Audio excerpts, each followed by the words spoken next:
morning, good day, and good afternoon. That is depending on your time zones. On behalf of Pact, I welcome you to this webinar.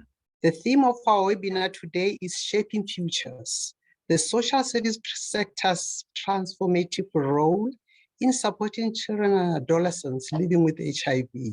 The webinar focuses on GCBS, which is closing out at the end of this year, this financial year.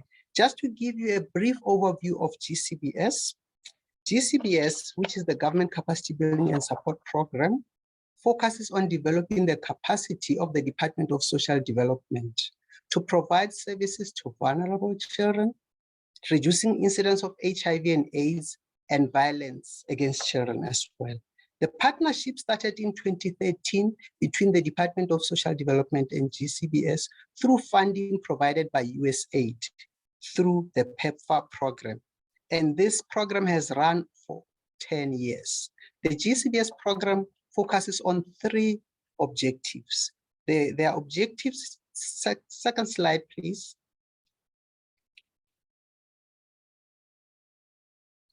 Another one. Next slide. Thank you. The objectives are strengthening services to OVCY through high-quality standardized interventions for the most vulnerable children. The second objective focuses on strengthening inter-sector integration and coordination for improved service package. The third objective focuses on improved, timely, available, and reliable data, using data for decision making. Those are the key objectives of GCBS. And to achieve these 3 objectives, GCBS provided system strengthening support to the National Department of Social Development, developing programmatic responses that were then implemented at the provincial and district level. The focus was to put policy guidelines, programs into practice, and in this, ensuring children were provided with quality interventions. Standout activities which were developed through this partnership were the development and rollout of the RISIHA case management program. The second was the guideline for social service practitioners, enabling access to HIV testing services for children, adolescents, and youth. The third being the social behavior change program, including the YOLO, which is You Only Live Once, and the CHOMI program. At the height of implementing GCBS worked with DSD service points, DSD-funded nonprofit organizations across 17 districts, which were amongst the 27 priority districts for PEPFAR, and 8 provinces, reaching over 260,000 vulnerable children annually, with 98% of these beneficiaries knowing their HIV status. Now, today we are pleased to share with you the lessons we learned and best practices from implementing the Government Capacity Building and Support Program. My name is Kahelele Kalakala. I'm the National Technical Lead for the Government Capacity Building and Support Program for Pact. I'm speaking from the city of Tshwane, Pretoria in South Africa, and I'll be serving as your program director today. To take you through what we have in store for you, we have in front of you the event overview. So I'll just show you the exciting agenda that we have today. We'll be hearing from key stakeholders that participated in this program, particularly the Department of Social Development, South Africa, and the USAID, as well as Pact SA. We'll notably hear from our National Department of Social Development on their program that they offer to vulnerable children, identifying and supporting children and adolescents affected by HIV. We'll hear insights from the Department of Social Development in Limpopo province, who are going to share with us how they demonstrated a success in putting guidelines for social service practitioners into practice for the benefit of children living with HIV. Finally, we will demonstrate through our most recent data, the GCBS and department partnership outcomes in contributing to the 95-95-95 targets in Capricorn District in Limpopo Province. I'm so excited to see that we already have, how many people? We already have 81 now people who have joined this webinar. Please introduce yourselves in the chat box so we know where you are tuning in from. Type in your name, title, organization, and country. Throughout the webinar, please feel free to interact with our speakers. Just type your comments and questions in the chat box and specify the individual to whom you are directing your question. We are recording this webinar and will make this available afterwards. Thanks very much. So in terms of our lineup, as you can see, we have our Chief Director from the HIV and AIDS Directorate in the National Department of Social Development, Mr. Nkeres Kosana, who's going to do the opening remarks for us.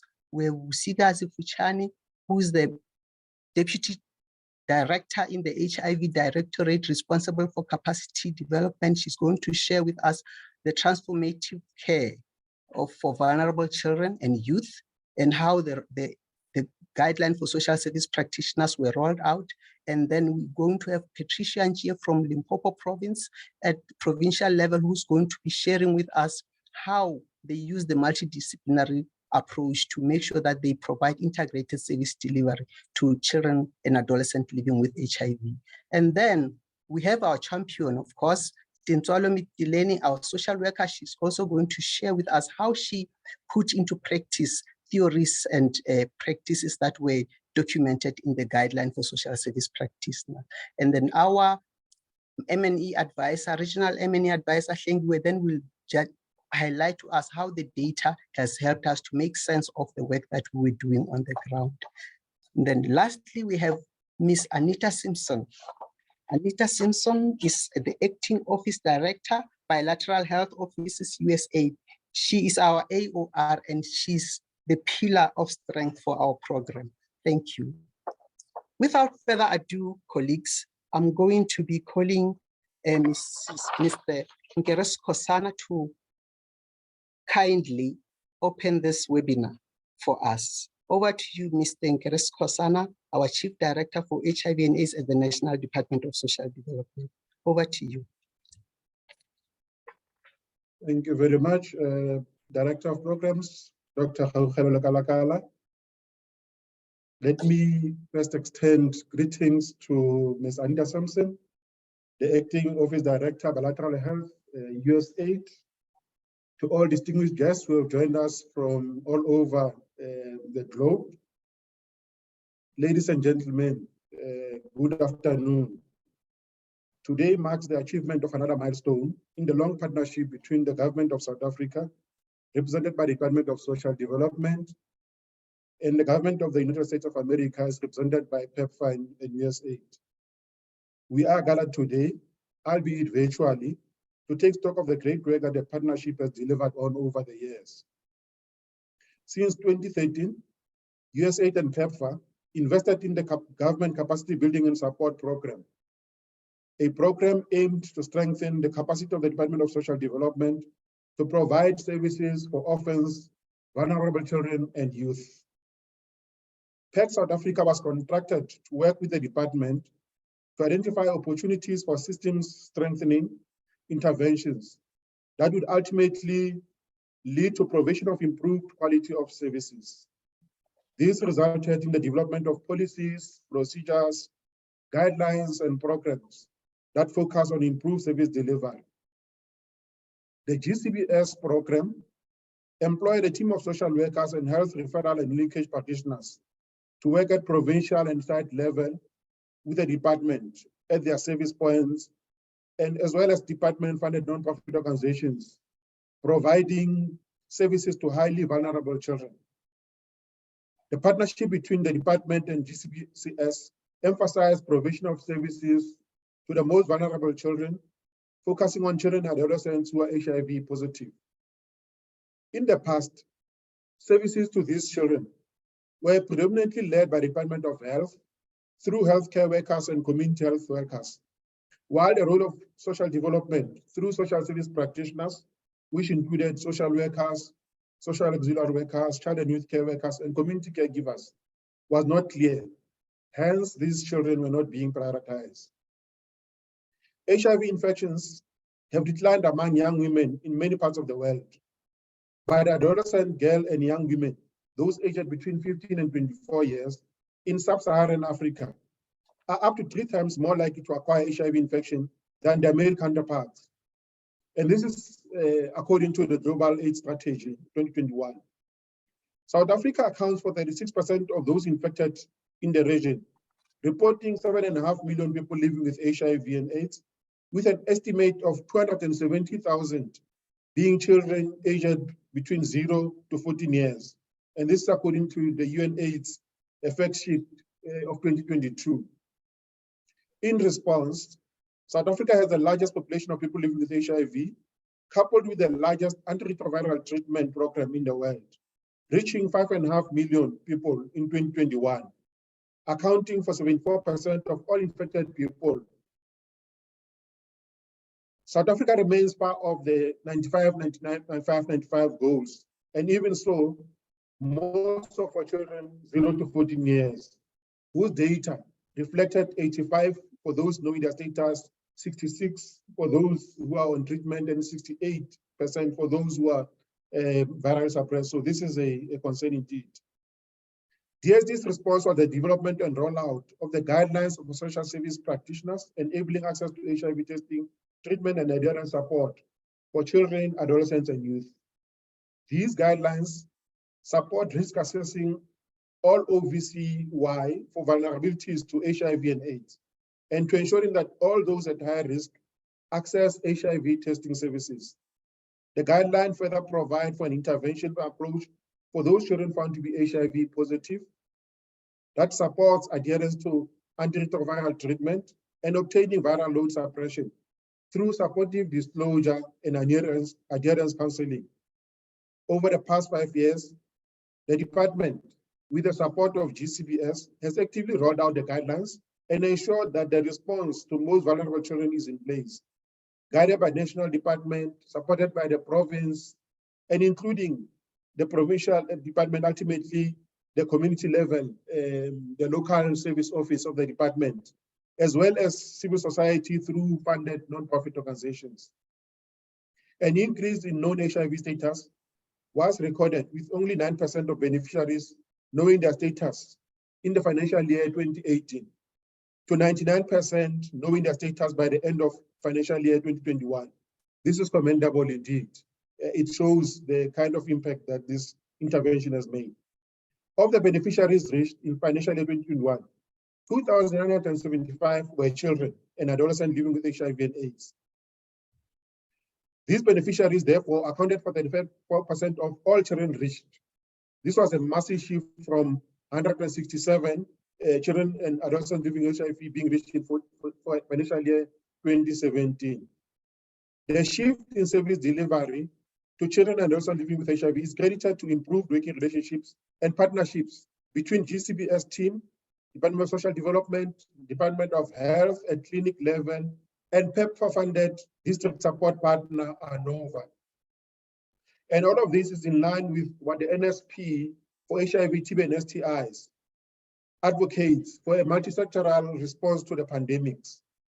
This webinar, therefore, seeks to demonstrate the department's response from national to provincial and at community level, showing how the social service sector, through structured intervention approaches and through partnering with the Department of Health and civil society partners, has been able to increase its reach to children and adolescents living with HIV. We therefore invite you to listen and engage with us throughout the session. Now, thank you. Thank you very much, Mr. Skosana. We really appreciate the key points that we have raised, especially highlighting that our work is cut out for us, in reminding us that we are still far off in terms of the second 95 and the third 95 for children under 14.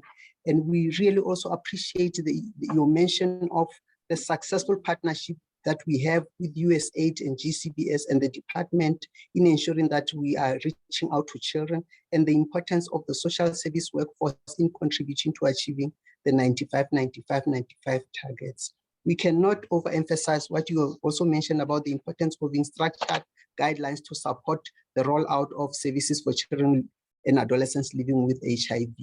Thank you very much. Colleagues, I just want to remind you again to make sure that you write your names, title, organization, and country in the chat box, and then also put your questions there in the box. Now we're moving on to our next presenter. We will now hear from Busigazi Fuchane, the National Department of Social Development Deputy Director, focusing on with the responsibility of capacity building. She will talk about the development and rollout of the guideline for social service practitioners enabling access to HIV testing services for children, adolescents, and youth, and how these guidelines have brought about positive change in strengthening HIV response, ensuring positive outcomes for children affected by HIV and AIDS. Over to you, Busikazi. Greetings to all. I'll be talking about the rollout of the guidelines. I'll highlight the observations and also the lessons learned as we're rolling out the guidelines. In terms of the background, the next slide, please. The Department of Social Development, together with the Government Capacity Building and Support Program, identified a gap in the service delivery for children and adolescents that were living with HIV. So this was evidenced by the fact that there were no standardized procedures to assess children that are at risk of contracting HIV. And therefore there were no proper linkages to testing services. And there has been limited involvement of social workers in the space of HIV. And this was particularly because our role as a department has not been clear within the space of HIV. And as such, we're missing the holistic intervention towards service provision. So our response was limited.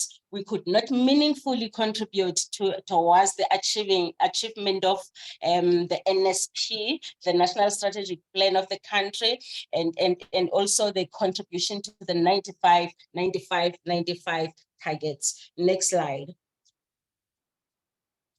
So in the development of the guidelines, we're responding to our departmental mandate of providing prevention and early intervention to support children who need HIV services. We also wanted to clarify our role. We wanted also to elevate the psychosocial support role in the space of HIV. We wanted to position the social service practitioners to effectively respond to HIV. We were doing that by developing their competences, their skills, and their knowledge, and also to increase their capability in terms of responding to HIV. We wanted to contribute to the 95-95 targets as our role to the undetectable, which is equal to the untransmittable. Next slide. We derive our mandate from the documents that are reflecting there. We have the National Strategic Plan now for 2023-2028. Our guidelines are still aligned to the content of the NSP. Before this NSP, we had the 2017-2022 NSP. We have now 2023 to 2028 NSP. We also have the Constitution of the country, which basically talks about the rights of the clientele that we service. We also have our Children's Act, which highlights the best interest of the child as we service them. It also talks about the importance of consent. It talks about disclosure and also the importance of counseling as we provide the services to the children. We also have our comprehensive HIV and AIDS, TB and STI strategy. We have aligned our guidelines with that strategy. We have the National HIV Testing Services Policy, which is a health policy, but our guidelines, since we're talking about HIV, they are aligned to the health document. We also have our guidelines for psychosocial support, where we say whatever services that we are providing, we should be providing quality and appropriate psychosocial support interventions that are bestly reflected in our psychosocial support guidelines. Next slide, please.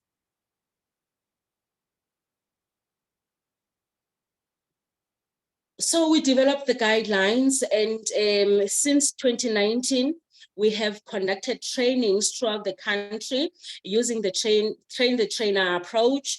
We wanted to sensitize SSPs on the issues of HIV. We wanted to talk about, also we wanted to develop their competencies, and also we wanted to outline the policies that I have reflected earlier on. The setback was only in 2020 due to the COVID pandemic. We have registered our training material with the South African Council for Social Service Practitioners, so that as the SSPs attend trainings, they also gain the continuous development points. We have, over the years, past 3 years, included the HIV services trainings indicator on the departmental annual performance plan, so that we are able to monitor the implementation and be able to report on the implementation around HIV services. We have 52 districts in the country, and so far we have trained 27 high-burdened districts, SSPs in the high-burdened districts. We continue after the trainings to support the implementers on the ground. We go to the district offices and social and the service points, so that we are able to track how far do they implement the HIV services. We talk about case management, we talk about addressing human rights, and also we want to improve reporting as we do that. Next slide. So during the observations, we have few, during the orientation, we have few observations. HIV on the ground is still viewed as a biomedical issue, and we need to continue as a department to market our role as social development in terms of the service provision within the space of HIV. There's still lack of knowledge on the legal and policy documents and other guiding documents for implementing the guidelines. There is lack of support from supervisors and managers, particularly because the department also doesn't have that capacity to have so many supervisors and managers. That's the gap that we have identified. And also, as we were rolling out, we picked up that themselves, the SSPs, have fears, in terms of implementing in the space of HIV. Their attitude, hinders the implementation. And also there are confidence issues, particularly because they lack knowledge in terms of the policies that could protect themselves in the implementation. And also, we have picked up that there is lack of knowledge in terms of the basic medical terms in relation to HIV, which are necessary for one to, when one is providing service, that she also understand what does it mean, what does CD4 count mean, what does the ART mean, all those basic terms. They are necessary for one to know, for one to be able to make a meaningful impact to an individual. In terms of the opportunities that we have identified, facilitating a disclosure seems to be the most critical part. There's a huge gap there, and it has been an interesting topic for the SSPs on the ground. We need to expose every SSP into the HTS workshops so that every social worker or SSP that does the assessment has knowledge of HIV and has knowledge in terms of what are the risks for people to have to contract HIV. We also understand that for implementation of any psychosocial support intervention, one has to have self-knowledge and understanding. Next slide, please. We want to appreciate the government capacity a program for providing ourselves with the technical support. The joint efforts between BSD and GCPS has contributed to the milestones that I have mentioned earlier on. And also, we have also observed that collaborating with other partners on the ground bring good results. Thank you so much for listening. That was my last slide. Thank you very much, Busigas. It is very clear from your presentation that the development and rollout of the guideline played a very central role in HIV-related services by providing the sector with the mandate to focus on knowing HIV status of vulnerable children, ensuring linkage to integrated care services. What's critical in what you are saying is that it's very important for us to position social service practitioners in the fight against HIV, so that they are in the forefront in contributing towards the 95 targets. Thanks very much. We will now move on to watching a video. The video that we are going to show you is highlighting the importance of partnerships between social service practitioners and the healthcare professionals in creating effective HIV linkages and care pathways for orphans, vulnerable children, adolescents, and youth, and their families. Our HRL specialist, health referral and linkage specialist, Mr. Bantu Mfana, explained in the video how this can be achieved and how they have managed to create these linkages. The video can start now. Our program is a USAID funded program. We are supporting Department of Social Development, and we work together with Department of Health.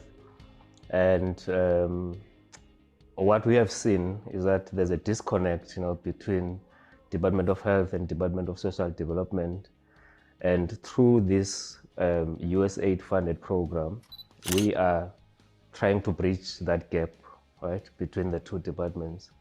Because, I mean, if you look, for instance, at the HIV program, you would find that some patients are seen as lost to follow up, which means they're no longer going to the clinics.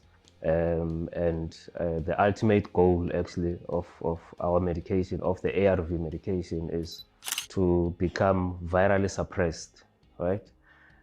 Which means the viral load has to be suppressed, and then a person can live a longer and healthy life. But they are struggling with medication because of the underlying issues, right? And those underlying issues, we found that they're actually social issues in the communities. So that's where we come in. We're trying to bridge the gap between the clinical services and the psychosocial services, And we do this in partnership with Department of Social Development. So our role is to capacitate Department of Social Development for them to be able to, service children who are living with HIV at facility level. That means in the clinics. We work with DSD and DOH as our partners. DOH is Department of Health, and we also work with what we call DSPs. Those are the district support partners. These are other organizations that are also funded by PEPFAR to support Department of Health, at the clinics. So these are our partners. And then we also work with the community-based organizations that are funded by Department of Social Development, who also service children at community level. So we bring all of these partners together and establish what we call a multidisciplinary team. And then this is to make sure that we service these children holistically. That's our support to social development and to health, Department of Health.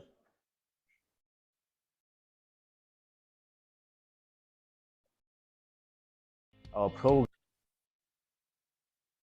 Thank you very much for the video. I think it has come to the end now. Thanks very much for that. I think what's highlighted is just the importance of partnerships in development and in ensuring that those children living with HIV get those integrated services they so much need. Moving on, we will hear insights about how the principles and practices about the integrated service delivery espoused in the guideline have been put into practice through a multidisciplinary team approach in Capricorn District in the Limpopo province. And to hear that, we are going to be having Patricia Njie, our manager in the province, responsible for HIV and AIDS. Over to you, Patricia. Thank you, Doctor. Good morning, all.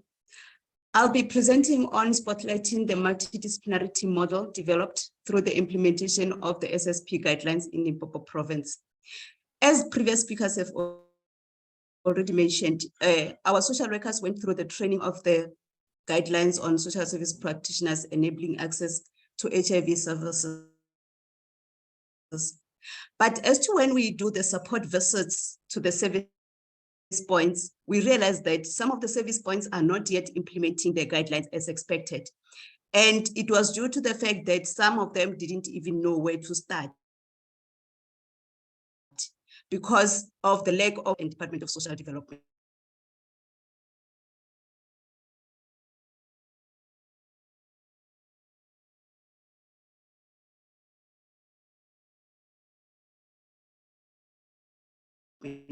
Remember, most of the data that we work with is from the two departments. And what maybe because people have been trained and that might assist the department in ensuring that the guidelines are implemented. So I'll be focusing on what happened in Capricorn District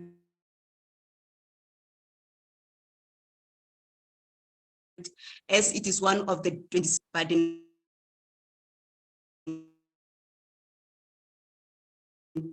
So in Limpopo knew their status, and of those that knew their status, 69% were on treatment, and of those of the 69, 61% were virally suppressed.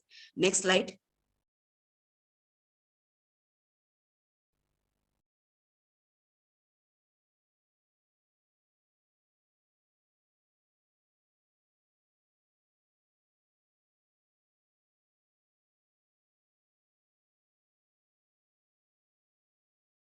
Like I said, we then thought and ensured that all the stakeholders that implementation, the guidelines are on board. So we thought, let's start with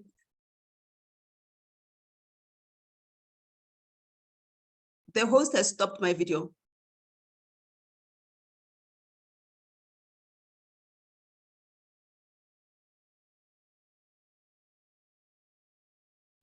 I will continue. And we said, let's then go back. Remember, previously then we used to have what you call multidisciplinary teams. So what we did is we then sit down with GCPS as our supporting partner and say, what do we then need to do? So we involved the supporting partner for Department of Health, and we agreed on the establishment of multidisciplinary teams. So the aim of that team is to ensure that there's continuity of care for children and adolescents living with HIV through case conferencing, bi-directional referrals, and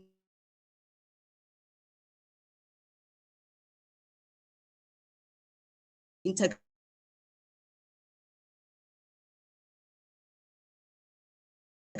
comprehensive case management that we are going to pilot the MDT, which is for us as Capricorn, where number of children living with HIV in those facilities.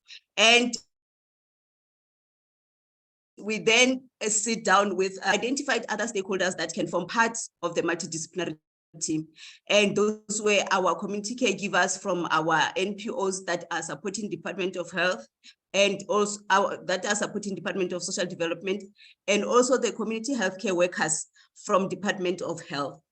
And then we then say, for us to be able to ensure that these multidisciplinary teams are functional, we need to have a clear role clarification for all the stakeholders that are involved in the process.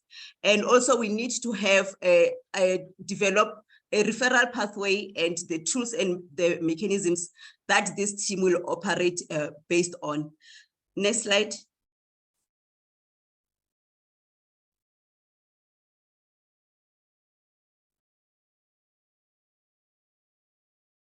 Our coordination mechanism and referral pathways were clarified as follows.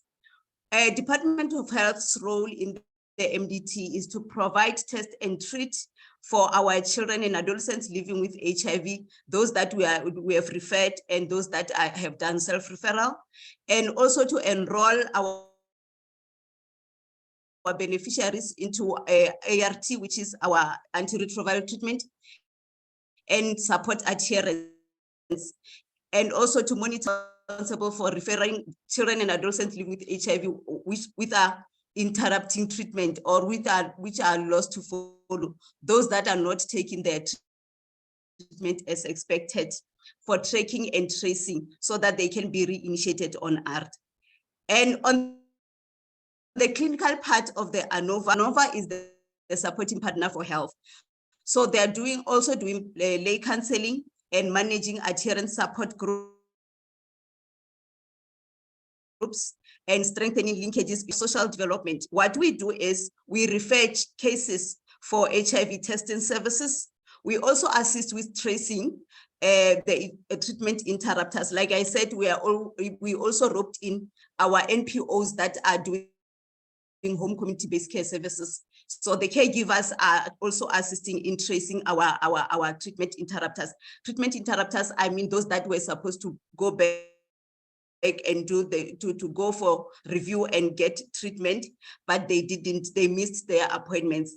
And also, as the core of social development, our role is to provide psychosocial support, disclosure counseling, and adherence treatment. To ANOVA to social development to Department of Health. So it's just a kind of a circle kind of referral. Next slide.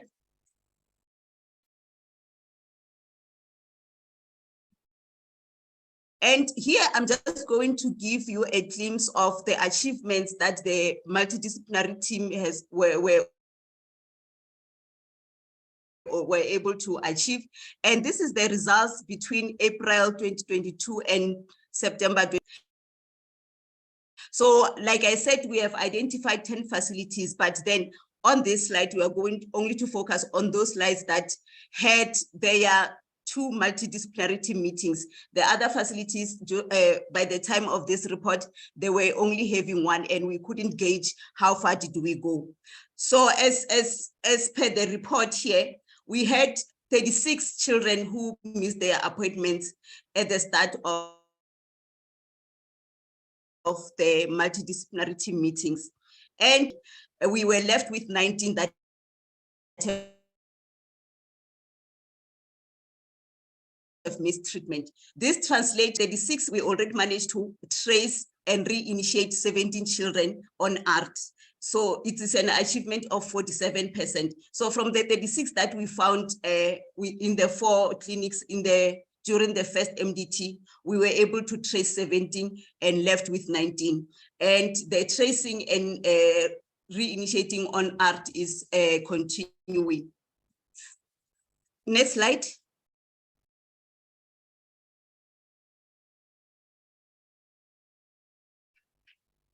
And one of the elements that we are also monitoring as the MDT, we are monitoring the progress of viral load suppression. Remember, one of the 95 is to ensure the 95 targets. The last 95 target is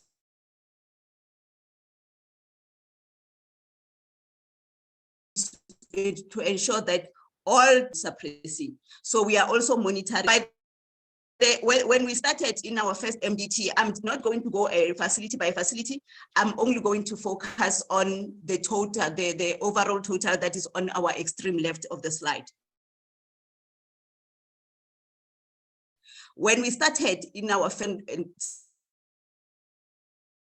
6 of our beneficiaries from the viral load were under 50 copies in our first MDT. And when we go to our second MDT, which is during our second quarter, we had an achievement of 122, which means there was an increase in the number of children who their viral load has suppressed to less than 50 copies. And for us, that was an achievement looking at the time frame of 6 months. So it means if we had started long before this, we could have realized a more increase than what we have seen in these 6 months. Next slide.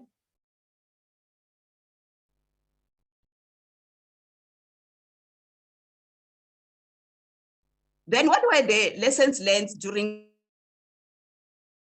the implementation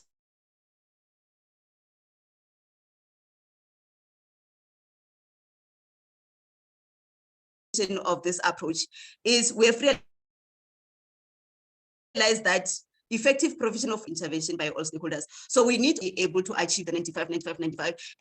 And also, because we have then involved social workers and are part of the MDT, we have realized that more children have accessed psychosocial support because of the services that social workers are rendering.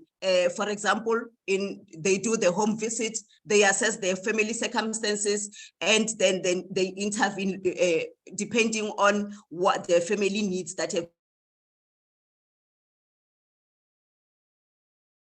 been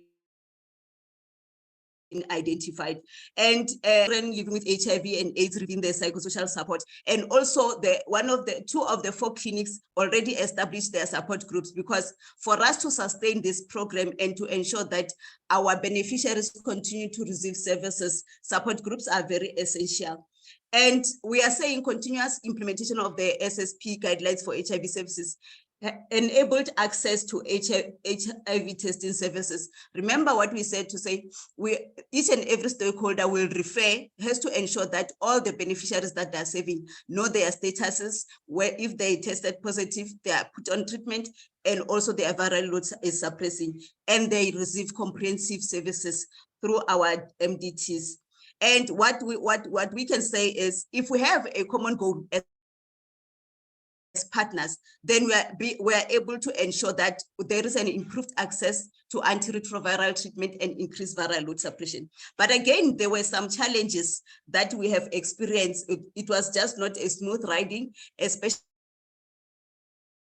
because it was just a new approach that we have just developed. So some of the challenges is, like I said, we started with 10 facilities, but some of the facilities, or 6 of the facilities, did not ensure that the MDTs are functional. And what we are doing as a team, we are then trying to support them so that at the end of the day, they are also having their MDTs functional.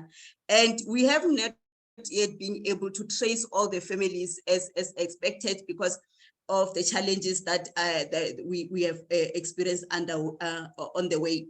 And also there is the challenge to say, then who should then coordinate the MDTs? So we also need to look at the stakeholder that will be responsible for coordinating this, for facilitating this multidisciplinary teams, the multidisciplinary teams. So thank you very much, Program Director. Thank you very much, Patricia. It's such a pity that the network is just really messing us up, and you were being cut from time to time during your presentation. But we will share the recording to everyone that has participated. We'll make it available. Thank you very much. The value of working together as a team to best support children living with HIV can never be underplayed. By working together with a common goal, that's very critical. Both health and social service sector can win in closing the pediatric treatment gap, supporting children and adolescents living with HIV to become virally suppressed. Thank you very much for the presentation. We are now going to move on to our social worker. We'll hear from Tenswalo Mitileni, a social worker in the field responsible for the most vulnerable children, those who have been placed in the foster care system. She will share with us her journey as she applied the guidelines of social service practitioners into how she works with children and their families. Over to you, Dintswalo. Are we having a video or a presentation? Oh, that's a video. Okay. Good afternoon, everyone. Thank you, Program Director, for giving me this opportunity to present my case study. I'm Dintswalo Mithileni, social worker employed by the Department of Social Development in Capricorn District, Limpopo Province. I've been working as a social worker for the Department of Social Development since 2009. Yeah, 2009. So before the social service practitioner guidelines were rolled out, I used to place children in foster care without assessing their health, including HIV status, and that was injustice to those children. So in 2019, I got trained on the social service practitioner guidelines enabling access to HIV services. Remember, there was a notion that HIV is for health, and the training really got me thinking, that's not true. I also play part as a social service practitioner. So going back to my office after the training, I had to implement the guidelines, and part of my implementation include risk assessing all those children in foster care. I had 35 caseload and I risk assessed them all. I discovered that there was a child living with HIV and her viral load was very high due to non-disclosure by the caregiver and non-adherence to treatment. So I was like, what do I do now? I then had to apply my skills as a social service practitioner. I had to intervene, and part of my intervention includes supporting the caregiver in the process of disclosing the status to the child. And then again, I provided cognitive behavior therapy and encouraged adherence to treatment. So as a result of my support, the child's viral load decreased from 4,376 to 39 copies, achieving the viral load suppression. That's an achievement. So in 2021, the child is thriving and continuing to their education at a tertiary institution. I didn't stop providing my services. I continue to support the child to stay on treatment through the visual case management. And my experience showed me how the social service practitioner interventions contributed to the Capricorn District progress towards the 95-95-95 target. I thank you.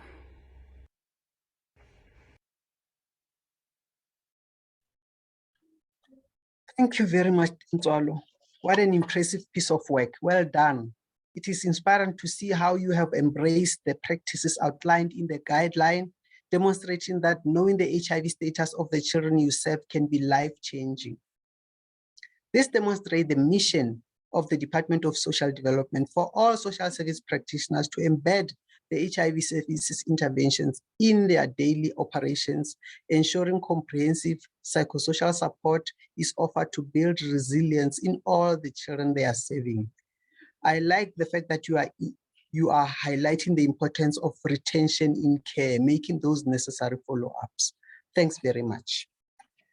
The next exciting presentations, colleagues, will be delivered by Hlengiwe Debuga, the Government Capacity Building and Support Program Regional M&E Advisor at Pact, South Africa. She will provide us with an overview of how over time, known status increased and the HIV/AIDS treatment of children living with HIV changed and improved. She'll also share how, as a result of capacitating social service practitioners, there's been more focus on case finding of children living with HIV and viral load monitoring towards viral suppression. Over to you, Hlengiwe.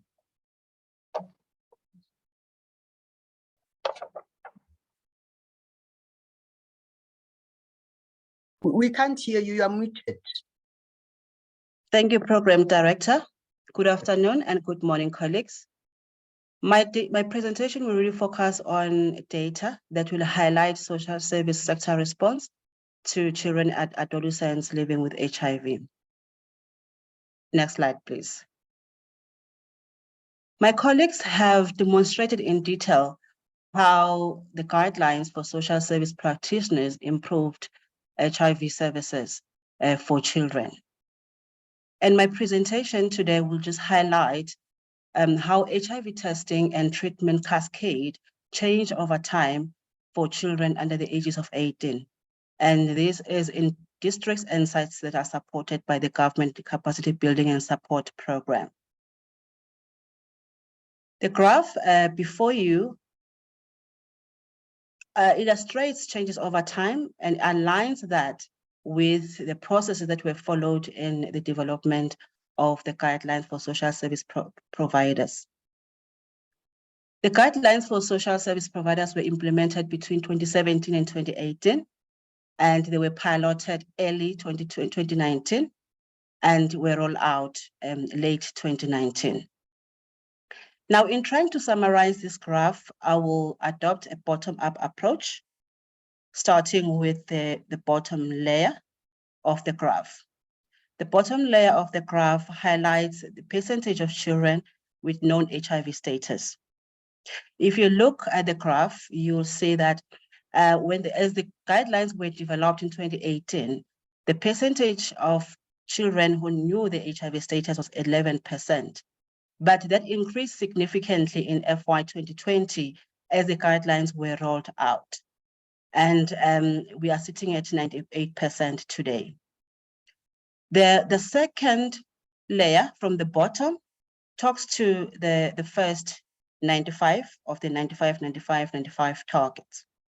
And this is the percentage of children who have reported their HIV status as HIV positive, so they are living with HIV.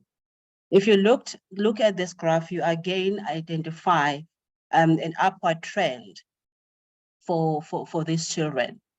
And this really talks to systems, interventions, tools that were implemented and put in place to ensure identification as well as support for children living with HIV. The third layer from the bottom talks to the second 95, which is the number of children on ART. And the number of children remaining on ART over time demonstrates a collaborative effort that existed between the Department of Social Development together with the Government Capacity Building Support Program, the Department of Health, and clinical partners. And it also talks to the systems that have been put in place in terms of tracing those who miss their appointments, as well as adherence support that is provided to children living with HIV. The last two layers, colleagues, talk to the clinical information. If you look at this closely, you will see that the department, together with clinical partners, have intensified their efforts in ensuring that those children that are on ART have the viral load, and that viral load is not just there, but they remain suppressed over time. The previous speaker spoke to the multidisciplinary team meetings that have been put in place to ensure that each and every partner within the system play their role in terms of ensuring that there is tracking and tracing for children and support to ensure a retention to treatment. Next slide, please. Colleagues, so what are we saying here? All the presentations that have come before me, that have presented, have highlighted the role of the Department of Social Development in the fight against HIV and how the Department of Health, Social Development identify its niche while working together with the Department of Social Development of Health, and also how the department positioned itself within that space. The Department of Social Development implemented guidelines for social service providers. And these guidelines provided a roadmap and also a mandate to social service providers in terms of how best to forecast and intensify interventions that are provided to children living with HIV, as well as children in general. Also important to note here is the systems change approach that the Department of Social Development adopted, because what they did is with the implementation of the guidelines, there was a change of the landscape. So the guidelines changed the landscape and positioned the department to make sure that they actually contribute towards the 95-95 targets. Interventions, systems, and services that have been put in place, as alluded to by my previous speakers, is a result of the data that the Department of Social Development used together with the Department of Health, the government capacity building program, and clinical partners in identifying gaps, because the data identified gaps and the department intensified efforts in ensuring that they strengthen relations with clinical partners to ensure retention on treatment and viral suppression for children, thereby contributing to undetectable equals to untransmittable campaign. Next slide. With that said, thank you, colleagues. Thanks very much, Hlengi, for the presentation, a very thought-provoking report indeed. On that note, I'm going to introduce our next speaker. Colleagues, I'm honored to welcome Anita Simpson, Acting Office Director, Bilateral Health Office, USAID, to give us closing remarks on this webinar. Over to you, Anita. Thank you so much, Gaugelo, and hi everybody who's out there listening. I've been listening this entire time, and I have to say I have been filled with pride at how much work the Pact program, together with the Department of Social Development, has been able to accomplish over these last 10 years. The multifaceted utilization of this guideline, first in the context of a multidisciplinary team, as my previous speaker mentioned, supporting children and adolescents living with HIV, and then secondly, really for general social work practice, as the previous speaker had mentioned, to identify HIV positive children and ensure that they receive the core package of services and they receive the adherence support that they need.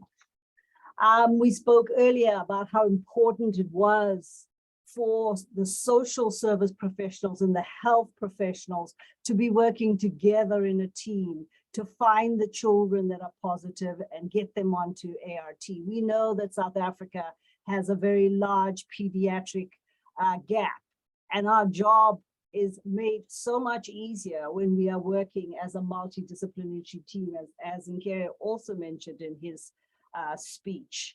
I think from our side, from USAID and PEPFAR, we continue to want to support the Department of Social Development to play their role in strengthening the cascade for children living with HIV through this collaborative work around what we can do at a community level outside of the clinics, and then working together with the clinics. I'm sure Gaugelo mentioned at the beginning, this has been a 10-year partnership, almost a little bit like a three-legged pot between Pact, USAID, and the Department of Social Development.